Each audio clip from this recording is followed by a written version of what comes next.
Olá, meus amigos, tudo bem? Aqui é o Rodrigo Monteiro, filho do meu pai e da minha mãe, e eu estou aqui no mais um Biscoitagem Literária para falar com vocês sobre uma obra chamada La Dorothea, uma obra desconhecida, infelizmente, praticamente aqui no Brasil, porque ela nunca teve uma tradução para o português. Essa peça que não é ao mesmo tempo uma peça, e eu já vou falar sobre isso. Ela foi escrita em 1632 em Madrid por Lope de Vega. Lope de Vega é o maior dramaturgo da história universal. Por que ele é chamado assim? Porque consta que em vida ele tem escrito mais de 800 peças, e dessas 800 peças chegaram até os nossos tempos exatamente 317. Para vocês terem uma ideia, Shakespeare escreveu 37 peças e aparece agora uma colaboração dele numa 38ª. Nelson Rodrigues escreveu 17. O Jobilac, que é um jovem dramaturgo brasileiro e que ainda está vivo e atuante, escreveu em torno de 30 até agora e há de escrever muito mais. Então, para vocês terem uma ideia do tamanho que é Lope de Vega, da sua profusão artística. Aqui no Brasil são muito conhecidas duas peças dele. Fuenteovejuna, que foi recentemente adaptada para os palcos e tem uma outra versão muito célebre dos anos 70, e também La Dama Boba, que também é uma comédia que de vez em quando tem alguma versão aqui no Brasil para os palcos. Bueno, La Dorothea é uma peça pouco conhecida do Lope no mundo inteiro. E por quê? Porque diferente das demais, ela não é em verso, ela não foi escrita exatamente para o palco. Quando Lope a escreveu, no final de 1632, havia um problema com a censura de Filipe IV, que havia proibido a imprensa de obras dramatúrgicas, de obras dramáticas. Então o Lope, tentando burlar essa regra, ele resolveu escrever uma ação em prosa. O que significava uma ação em prosa? Não sabemos, mas é um romance que é todo feito em diálogos, bem aos modos como Platão também fez, como Sêneca também fez, enfim, La Celestina, que é uma obra muito importante do século XVI, 100 anos antes, né, do Lope, e é uma obra muito conhecida lá na Espanha. Então isso não era um gênero novo, mas era um gênero pouco usado pelo Lope. O Lope, dessas 317, só há 4 peças dele escritas assim, e uma delas é a Dorothea, e talvez é a mais importante. Por que é a mais importante? Porque ela tem muitos elementos biográficos que são interessantes. Lope nasceu em 1562, 2 anos antes do Shakespeare, e morreu em 1635. Ou seja, 3 anos depois da publicação de La Dorothea. E ele tinha tido um caso muito forte, muito duradouro, com uma atriz chamada Marta de Nevares, que nos últimos anos, que lhe deu muitos filhos, e que nos últimos anos da sua vida, ela ficou cega. Em primeiro lugar, ela ficou cega, e depois ela perdeu o juízo, ela perdeu a sanidade mental. Então esses últimos anos da vida matrimonial entre o Lope e a Marta foram períodos muito difíceis, e o Lope era muito apaixonado por ela. Ele a chamava de Amaryllis, e durante vários trechos de La Dorothea ele chama a personagem principal de Amaryllis. Mas também tem uma outra coisa que o Lope mistura aí, que foi um romance que o Lope teve na sua juventude com uma outra atriz. Marta de Nevares também era atriz, com uma outra atriz chamada Helena Osório. Helena Osório foi uma mulher que era casada, se eu não me engano, com o dono da companhia de teatro, mas ela tinha um romance extraconjugal com o Lope, e esse romance durou mais ou menos 5 anos, quando ela terminou esse romance abandonando o Lope em favor de um outro amante mais rico, de um outro amante com dinheiro. E essa mágoa o Lope nunca conseguiu resolver. Acabou que ele, muito indignado contra isso, ele acabou escrevendo várias peças, vários versos, difamando a Helena de Osório. Por causa disso, ele foi preso, foi exilado e praticamente quase morreu em função desse amor. E por que quase morreu? Porque isso aconteceu nos anos 80 do século XVI e em 1588, finalzinho do século XVI, a Espanha resolveu empreender uma imensa guerra contra a Inglaterra, né?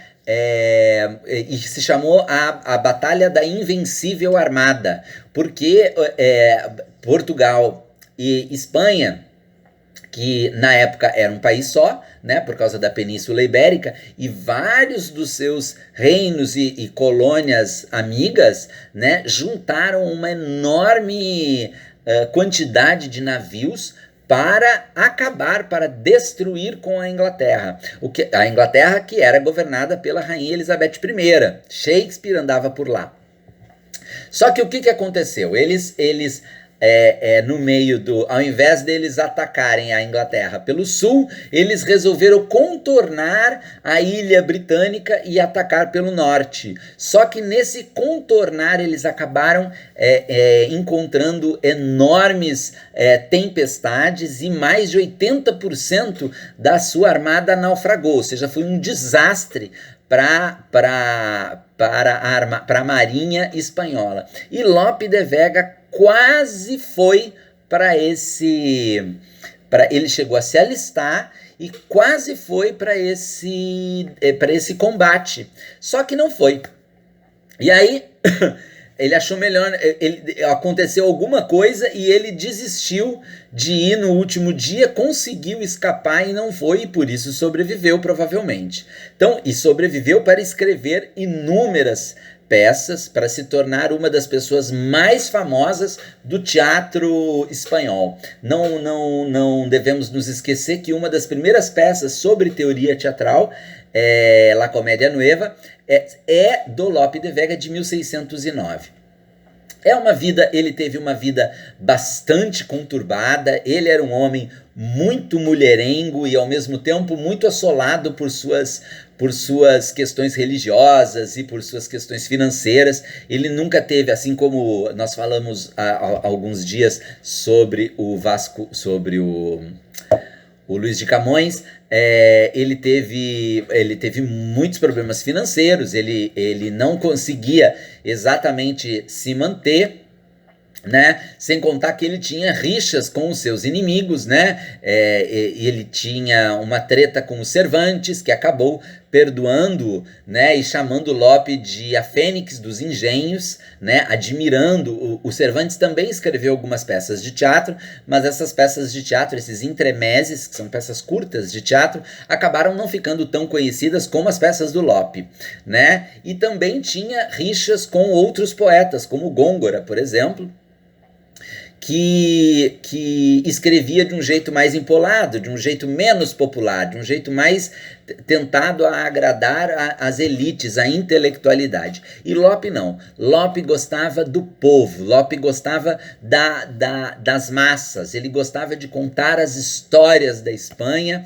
e ele se tornou um grande narrador das histórias do seu povo para o seu povo. É claro que tudo isso com um tom muito político, um tom que hoje nós podemos chamar de reacionário, porque ele era um patriota, né, muito ferrenho.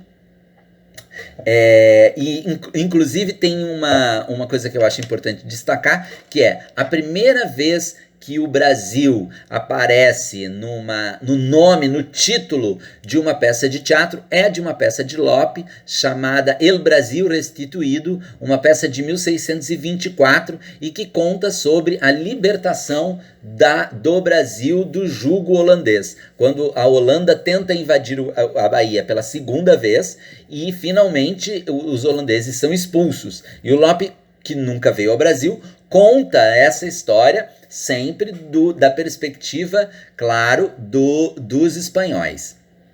Mas, bueno, La Dorotea, então, conta a história de uma menina chamada Doroteia, não confundir com a Doroteia do Nelson Rodrigues, e que ela é casada há 5 anos com um cara que foi para Lima, que veio aqui para América do Sul, no Peru. E ninguém sabe há 5 anos dele. Ninguém sabe se ele morreu, ninguém sabe se ele está vivo, ninguém sabe se ele casou, se ele constituiu família. Quando a peça começa, nós não sabemos absolutamente nada sobre esse homem, né? Mas sabemos que tão logo ele se mudou para a América do Sul, a Doroteia começou um romance com o Dom Fernando. O Dom Fernando é um poeta mais novo do que a Doroteia, sem posses, que vive dos seus versos, que vive de música, que vive de romance e que fica se envolvendo com um amor aqui, outro amor ali e tal, mas tem um romance fixo com a Doroteia. E esse amor já dura 5 anos quando a peça começa. Um indiano, um cavaleiro indiano, ou seja, um homem que veio das Índias, lembrando que as Índias era o lugar de onde se trazia cardamomo, pimenta do reino, cravo, sedas, né? De onde se trazia as coisas mais valiosas na época do século XVI e XVII. Então esse cavaleiro riquíssimo vem dos mares, vem da Índia, chega em Madrid e numa tourada ele se apaixona pela Doroteia, ele se encanta pela Doroteia e ele faz saber aos interessados que ele promete dar uma quantia em dinheiro para quem ajudar ele nessa empreitada amorosa. E a Gerarda, que é uma alcoviteira local, uma espécie de feiticeira, uma mulher de recados, uma espécie de Frosina do Molière, ou uma espécie de matchmaker do Violinista no Telhado, ela ouve essa história e ela vai falar com a mãe da Doroteia, uma mulher que se chama Teodora, uma mulher de meia idade e que ainda é muito apegada à sua aparência e à sua juventude, e é uma personagem muito engraçada.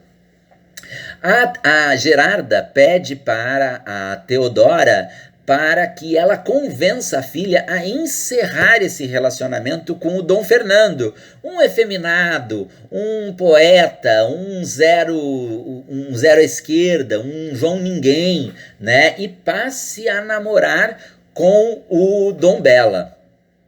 E é assim que a peça começa, né? Eu estou...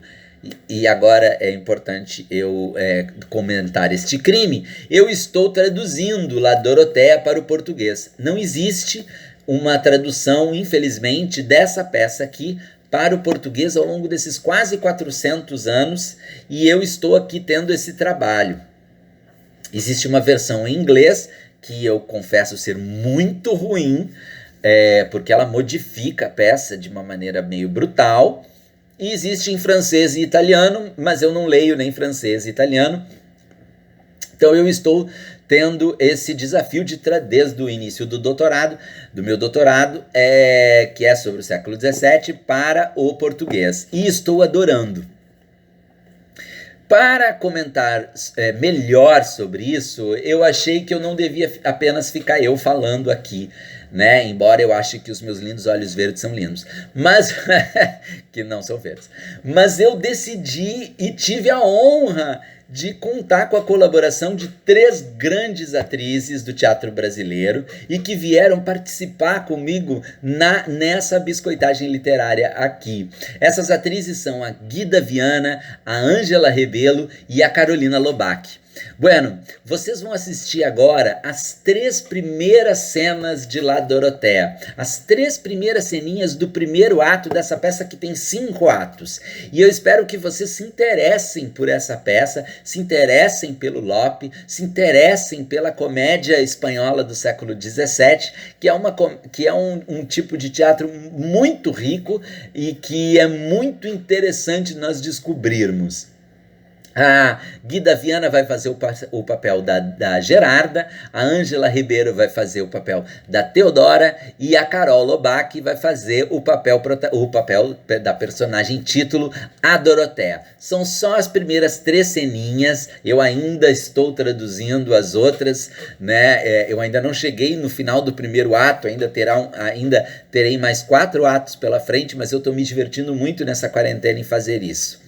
Gostaria de destacar o interesse dos valores, né? A gente, quando pensa geralmente em barroco, em século XVII, a gente tem dificuldade em pensar em relacionamentos líquidos, em monogamia, poligamia, vaidade, em o modo como os homens e as mulheres agem. E a gente vai descobrir aqui, claro, muitos dos valores daquele início da Idade Moderna, né? Mas a gente também vai conseguir fazer muitas pontes do nosso tempo com aquele tempo, de modo que a peça é parcialmente atual, mas parcialmente riquíssima, porque mostra um pouco do modo como os nossos ancestrais viviam, acreditavam, se relacionavam, lutavam pelos seus ideais e pelos seus amores e pelos seus interesses. Então eu me diverti muito fazendo, nos divertimos muito fazendo, e eu espero que você também se divirta fazendo. Fica agora então com as 3 primeiras cenas de La Doroteia. O amor e a obrigação não só me mandam, mas com teimosia eles me forçam, amiga Teodora, que eu diga a você o que eu sinto. De que se trata, Gerarda? De Doroteia, sua filha. Ela não erra tanto quanto você chama a atenção dela. Pelo amor que eu tenho por ela e porque a nossa amizade é antiga, eu posso chamar a atenção. Já bem se sabe desde o início da conversa aonde isso tudo vai dar. Seja por causa do grande amor que os pais têm pelos filhos ou pela falta de cuidado que eles têm com o que eles criam, os pais se esquecem de suas obrigações e isso é a maior desgraça dos filhos. Desde quando estão aprendendo a falar até ficarem adultos e raciocinarem sozinhos, se pode negar a uma criança suas graças? Se pode negar à natureza o amor de sangue? Pode, Teodora. Pode quando o castigo vale a pena. Na parte da natureza, isso seria como um homem quebrar o seu espelho por causa daquilo que ele reflete. O inocente cristal só devolve o que lhe dão. Na parte da criança, isso acontece com os animais e com as aves. A gente cria o ano inteiro para matá-las um dia. A gente tem que perdoar o filho se ele se parece com o pai, se ele retrata o pai nos costumes. Agora, se não retrata, bem se pode quebrar o espelho. Você, quando era moça, fazia o mesmo com um cristal que não fazia boa cara para você. Isso de quando era moça, você podia não ter dito. Eu ainda também sou moça. Duvido de conseguir convencer você do que eu queria, porque se você dá a entender que ainda é moça, é melhor perdoar os defeitos da sua filha. Que nenhum juiz condene ela por ser culpada dos mesmos crimes que você. Na sua idade, seria pouco prudente se aproximar da morte e começar a viver de novo. Parece que eu sou velha assim, né? Você está no ponto. Qualquer jogador ia querer você mais que uma trinca. Eu digo isso de boa fé. Apagar a idade é o tema mais geral deste mundo. Pegar e dar alguns anos seus para os outros é uma coisa inútil, porque o outro pensa isso na mesma hora. E todos ficam como estavam, Gerarda. Eu fico na mesma? Gerarda, se você quisesse fazer odiada e que suas amigas fujam de você, continue por aí qualificando a idade dos outros. Não tem segredo que mais se tenta descobrir que a idade das pessoas. E tem muita gente que, de tão curiosa, tão metida, gosta de buscar o livro do batismo dos outros e mente sobre a paróquia onde elas mesmas se batizaram. Eu tenho, graças a Deus, todos os meus dentes retos. Não são 3, não me falta nenhum. Ah, linda é a minha comadre. Se não fora, Deus te salve. Ai, o meu brio supera qualquer defeito. O fogo se apaga com a água. Eu sei que as minhas amigas invejam a minha pele lisa. Se tivesse uma, você faria inveja. Eu nunca me maquiei. Os cosméticos fortes, tão inimigos da verdade, que embelezam e estragam, não fizeram nada comigo. Teodora, todo mundo sabe que o tempo não faz buracos em terra tão suja. O que eu não posso negar é que eu estou um pouco mais fresca do que estava antes, mas por isso eu vou aproveitar duas juventudes. Panela velha que faz comida boa. Os cabelos brancos ainda se misturam com os pretos e eu sempre tive mechas. Além disso, não ter cabelos brancos no seu devido tempo é sinal de que se viveu muito pouco. Você sempre foi muito sensível. Ah, tudo de errado acontece comigo. E por que o que se vale aos homens não se vale também às mulheres? E, na verdade, acho que você não é assim tão nova, viu? Porque, se eu bem lembro, você empurrou o meu andador ainda na casa dos meus pais. Você está me castigando por causa disso? Que eu falei sobre quando você era moça, mas eu nunca teria dito isso a você se você chamasse a atenção de Doroteia, se as suas vizinhas não cochichassem por aí sobre ela e se ela tivesse melhor opinião na corte. Mas você está me dizendo que filho de peixe, peixinho é. Mas o que faz Doroteia que mereça a minha indignação? Você não é um maridinho obediente. Por que é que você finge tanta ignorância, Teodora? Pensa que vai me convencer como aquilo da sua idade? Vai dizer que ela sai com Dom Fernando. Que grande crime, Gerarda. E para isso, você veio tão armada de sentenças e tão cheia de reprimendas? O peixe morre pela boca. Minha amiga, eu não sou daquelas que são da festinha, do presentinho, do jogo e da volta pelo rio. E eu nem fiquei sabendo de nada por bocas de Matildes. O que eu tenho com isso? Com que moça ele saiu? Onde ele esteve olhando os retratos ou falando com os criados?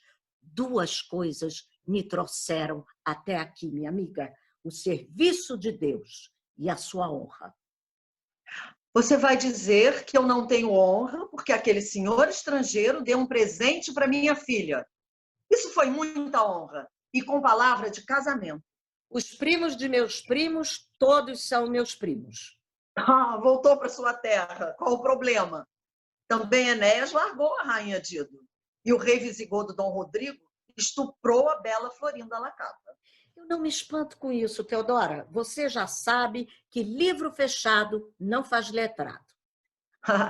A hipocrisia sempre foi a cartilha dos fofoqueiros. Você não vai ver um memorial por intriga ou inveja que não comece dizendo que é para pedir perdão pela ofensa a Deus. Gerarda, você parece o negrinho daquela novela Lazarilho de Tormes, que quando entrava seu próprio pai, negro como ele dizia muito espantado: mamãe, olha o bicho. Como se ele próprio também não fosse negro. Mas o que eu tenho que se pareça com esse negrinho? Porque não me vejo? Minha filha Filipa está casada. E quando não foi mulher de bem como ela é, corre isso por minha conta ou pelo seu marido? Quem a mula elogia, sai o filho nessa porfia. Os pais, Teodora, são como as aves. Quando os filhos sabem voar, eles levam eles até o topo da montanha e jogam de lá. Mas Doroteia ainda não está fora de suas asas e mora no seu ninho. Faz 5 anos que ela está perdida com esse moço, sem alma, sem remédio e tão pobre. Para não dar desgosto para ele, ou por medo dele cobrá-la, ontem ela vendeu um manto a uma amiga sua e disse que, por devoção e promessa, usa um vestido de pano grosso que pinica, um que se usava em Milão, em Nápoles, com apliques e bordados. Para que será bom que ela ande às escondidas com um efeminado que tudo que tem são seus calções de obra e suas cuecas cheirando a âmbar? Isso de dia, porque de noite são espadas, escudozinhos, tudo sem uso. E capinha dourada, e pluminhas, tiarinhas, versos lascivos e poemas desatinados. E ela morrendo de medo que se cante por aí, no meio de suas graças, as suas fraquezas. Que Petrarca gentil, fazendo dela uma Laura, que Dom Diego de Mendoza, fazendo dela a celebrada Phyllis. Ah, Teodora, Teodora, a beleza é pilar de igreja ou solar da montanha que resiste ao tempo, de modo que nenhuma coisa mortal tem proteção contra as ofensas dela? Hã? Ou a beleza é uma primavera alegre, dos 15 aos 25 anos, um verão agradável, dos 25 aos 35, um estio seco, dos 35 até os 45 anos? Hã? Pois daí em diante, Teodora, para que será bom o inverno? Você já sabe que as mulheres não duram como os homens. De 10 em 10 pinos. Isso parece um jogo de boliche. Você sabe que se a bola passa longe dos 10, a gente perde o jogo, não é? Em qualquer idade, os homens falam do que gostam e são os bons no trabalho e na dignidade. Se tem mais dinheiro, eles são mais estimados ainda. Mas como mulher, a gente só serve para fazer filhos. Se não fizer, para que a gente serve na república? Que governo na paz? Que bastião na guerra? Pensa, pense. Pense bem, Teodora, que esse mocinho não acabe com a beleza de Doroteia, fazendo com ela o que ele quer. Você já sabe como é que fica o cheiro da água quando a gente tira as flores do vaso. Eu soube, escuta bem, eu soube de um cavaleiro indiano que está sem ar desde que a viu nas touradas do feriado passado. Ele estava em um camarote ao lado do dela. Uma pessoa me contou que ele disse que daria 1000 escudos e uma joia para ela, e outros 1000 para quem lhe ajudasse. E também queria enfeitar a casa dela com uma rica tapeçaria de Londres e daria a ela mais 2 escravas mulatas trabalhadeiras e que soubessem fazer conservas como as que um rei pode ter em seu palácio. É um homem assim de até uns 37 anos, mais ou menos, um pouco de cabelo branco, do trabalho no mar, mas que logo vai desaparecer na vida da corte. Outro dia, eu vi um cartaz na rua que dizia: aqui se vende tinta para cabelos brancos. Ele tem uma linda presença, olhos alegres, dentes brancos, que brilham com o bigode negro, como um punhado de pérolas no veludo liso. Muito entendido, leve, uma graça. E, finalmente, um homem de fibra. Não, esses mocinhos cansativos que comem o miolho do pão e deixam para as mulheres só as migalhas, para que assim elas entendam bem qual é o seu lugar. Que o vinho venha da estante. Hoje o primeiro gole, amanhã o restante. Era isso, Gerarda, que você veio. Para que tanto discurso? Viu só, como eu disse, que o memorial começava com o serviço de Deus, mas acabava com o diabo? Ai, amiga, eu quero o seu bem e a sua honra e dessa pobre menina que amanhã vai murchar como uma rosa e precisar de dinheiro. É assim que Dom Fernandinho vai deixá-la, e não a pensão e os presentes do indiano. Para tudo que acontecer, Teodora, homens, homens e não rapazes. Da baba das mulheres sai o bobo. Agora, se você me dá licença, eu vou rezar no convento das Mercedes, que eu não vou para casa sem antes encomendar a Deus os seus negócios. Que ótima conversa a senhora teve com a boa Gerarda. Pensa que eu não ouvi? Eu mas tinha mais ouvidos no que vocês estão no espelho. Isso você precisa ouvir. Como é que essa mulher vil se atreve, pela vontade sabe-se lá de quem, a dizer na sua cara que desse lugar a homem para que você o admita? Calma, senhora dama, calma, que assim me perdem o respeito. Ela deu uma causa. Deu a você a causa? Que graça! Quando foi que eu me diverti mais com você? Que rápido deu confiança a Gerarda. Como ela conseguiu rápido te convencer do que desejava. Boa hora para julgar. Eu fico feliz contigo pela primeira informação, mas triste pela segunda. Você pode negar alguma coisa do que foi dito? Ou pôr algum defeito em uma mulher honrada que só trabalha pela obra de Deus e por nossa honra? Você acha que ela foi receber um prêmio do indiano, mas, na verdade, ela foi à Igreja das Mercedes rezar por nós duas. Ela é uma mulher que cuida dos doentes, dos necessitados e dos presos. Dos doentes de amor, dos necessitados de remédios para os desejos dela e dos presos por seu apetite. Você bota defeito nessa mulher? Que língua boa você tem, hein? O certo é perder a vergonha e depois a honra. Qual foi o dia em que Gerarda foi comer sem antes ter feito orações a todos os santos do país? Em qual celebração ela não foi considerada uma devota? Qual sábado em que ela não foi à Basílica de Atótia descalça? Que donzela ela não casou? Que mulher casada não ficou em paz com seu marido graças a ela? Que vida ela não consolou? De qual bebê ela não curou o olho?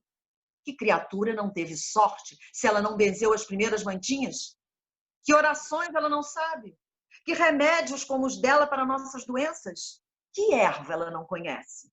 O que ela não desentope? A que partos secretos não chamam ela? E, finalmente, só o perfume dela já basta para a felicidade de uma casa. Nesse monte de elogios, não te esquece de que todas essas graças têm sentidos diferentes. Não são ironias, não são para entender tudo isso literalmente. A bacharela aí já começa a falar em língua do seu paquera. Toda cheia de palavras. É isso que ele te ensina, né? De ironias, você vai ficar rica literalmente. Tirou dele esses sonetos? A ignorante perde a flor de sua juventude com essas bobajadas. Vai acabar toda medidinha, assim, que nem um verso, um personagem de um livro, num romance. Se for cristão, ela vai ser chamada de Amarilis. Se for muçulmano, Sharifa. E o tal paquera vai ser o Zulema. A fisionomia liberal do rico indiano fez no mundo do entendimento bateria notável. Ele é bem como aquela Circe, a deusa feiticeira, pintou. E que bem ela sabe apequinar e diminuir as partes de Dom Fernando.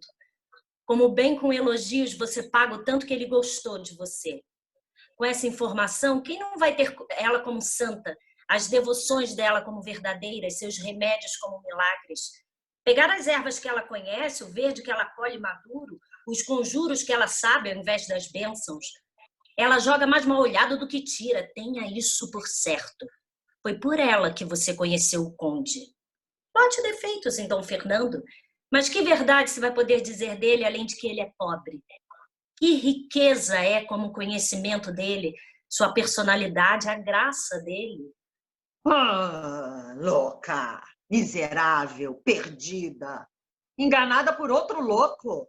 Que graça, que personalidade, que conhecimento ele tem se ele se confessa pobre. Quando é que se viu um pano de chão virar ouro? Com que ele te chama de a divina Doroteia, você vai estar muito desbotada. Eu vou fazer uma visita aos teus quartos. Vou queimar os papéis em que você idolatra ele. Essas loucuras em que você estuda palavras que não nasceram contigo. Não vai ficar sinal desse moço se eu puder. E oxalá eu pudesse tirar ele da tua alma. E me olha, que gestos são esses? Por teu pai, que se eu te pego pelos cabelos, você não vai ficar de sorrisinho. E diga a Dom Fernando que faça versos com esse assunto e que me chame de Imperador Nero, sua sacrílega, atrevidona.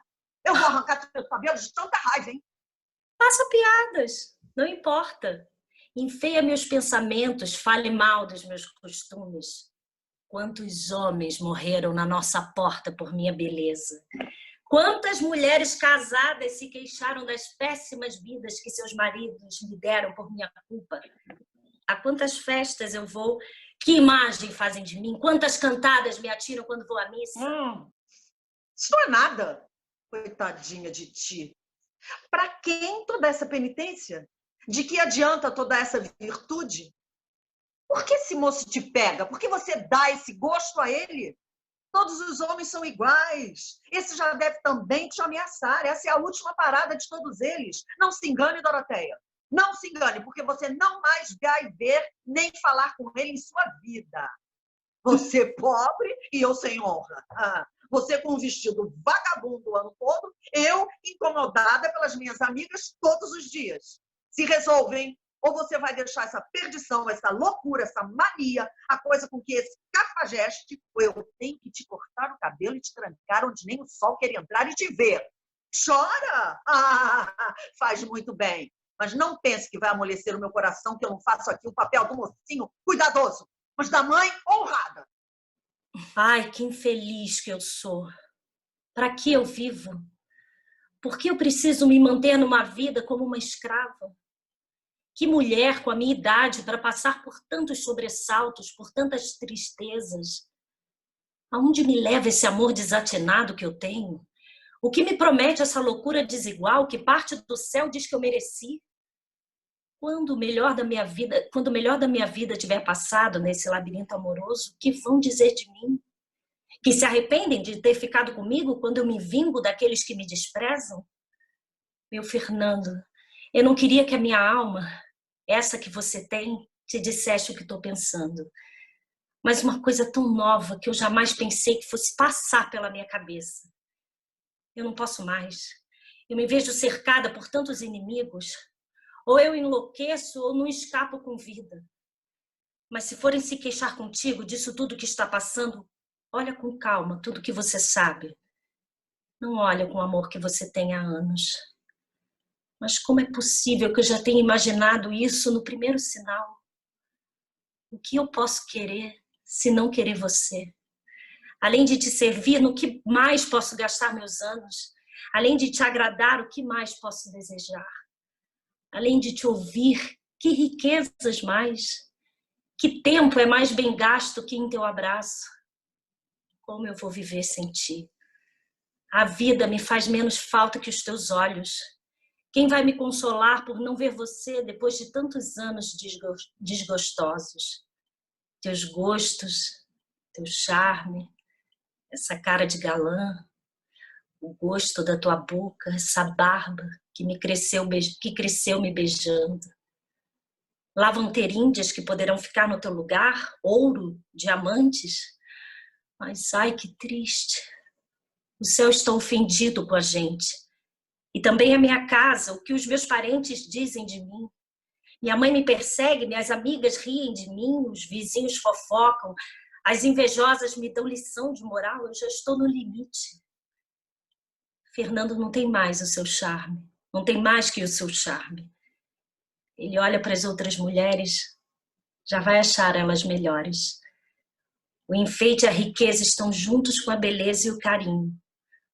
Uma roupa pobre não atrai os olhos e faz com que a cada dia uma mulher pareça comum. A diferença causa novidade, desperta o desejo. Não tem coisa mais pública que o amor. E ele não vai durar para sempre, mesmo que os amantes jamais acreditem nisso. Vai ser impossível se livrar de um final infeliz na vida e na honra.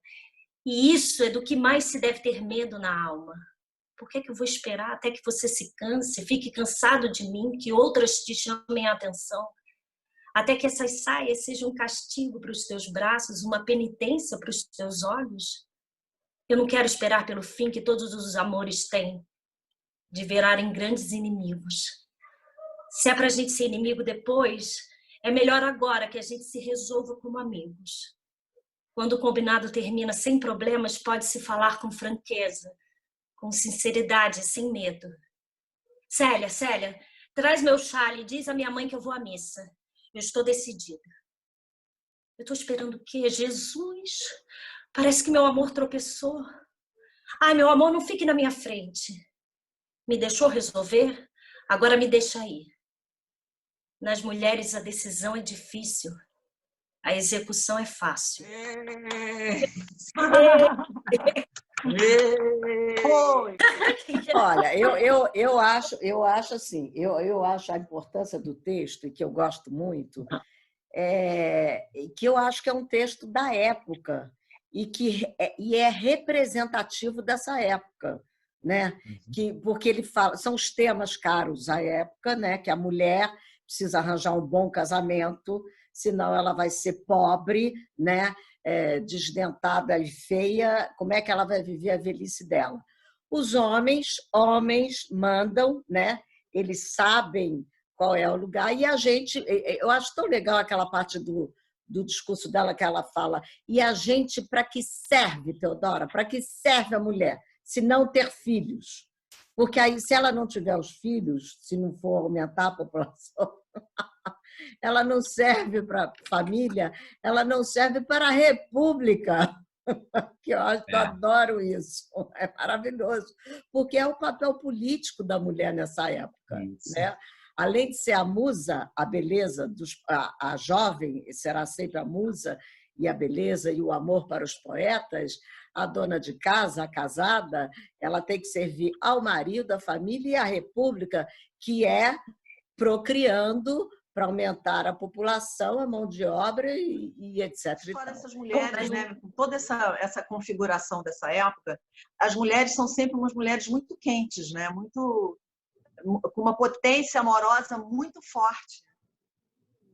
Sim, não é? Até Nessa história dele, na história da Doroteia, entendeu? É interessante essa característica também nessas obras dessa época. Assim, também. As mulheres são as que rasgam, né? As que enfrentam as leis, entendeu? A coisa social, assim, né? É bonito.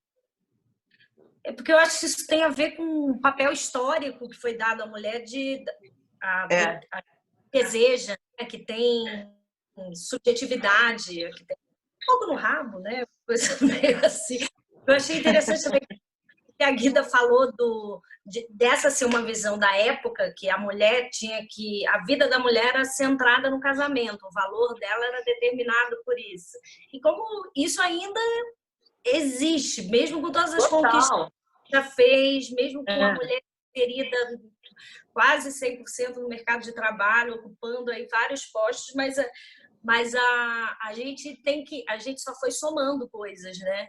E agora você tem que ser bem-sucedida, você tem que ser articulada e você estar num bom casamento também agrega valor à sua figura, né? A gente se livrou de poucas coisas e foi somando outras. Somando, né?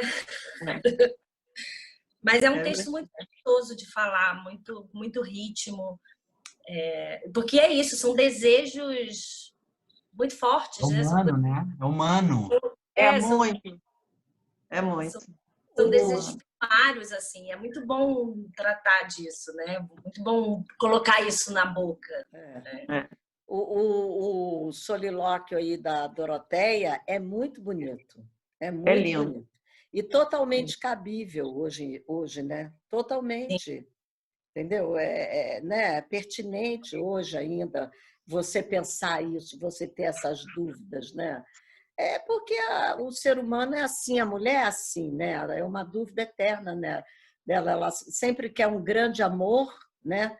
Porque a gente é criada pensando sempre no príncipe encantado, no grande amor que virá nos salvar do nosso tédio, da nossa família, da nossa mediocridade, e a gente coloca e espera nesse amor a libertação, né? Como se a libertação do fardo viesse através do amor, porque aí geram-se, né? Passa-se muito tempo até a gente entender que a libertação do fardo é pessoal, né? Pessoal intransferível, não está no outro, está em si.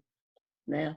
É uma coisa muito bonita também no discurso dela, que exatamente esse elástico que tem ali, né? Essa energia amorosa e, ao mesmo tempo, essa consciência que ela tem do amor que ela tem, né? Assim, da finitude e das falhas do amor, dessa coisa que não vai se realizar, essa completude, né? Que ela deseja, que ela almeja e tal. Isso me chamou a atenção hoje, ouvindo o texto. É triste e, ao mesmo tempo, é bonito, porque ela tem essa consciência, né? Para vocês, mulheres, a decisão, para vocês, mulheres, a decisão é difícil e a execução é fácil, como é para Doroteia? A decisão é sempre difícil. A decisão é mais sempre difícil. A decidir é sempre difícil. Muito mais. No momento que você decide, tem que fica fazer. Mais fácil, né? Fica mais fácil. Às vezes. Eu também acho. Você fica querendo, né? Eu acho que Não, a decisão é mais difícil, eu acho. Mas a execução, não acho que ela seja fácil. É assim, eu acho todo o teatro clássico maravilhoso. Eu acho que ele ensina a gente a humanidade, entendeu? Eu acho uma pena que hoje em dia se monte muito pouco os clássicos, né?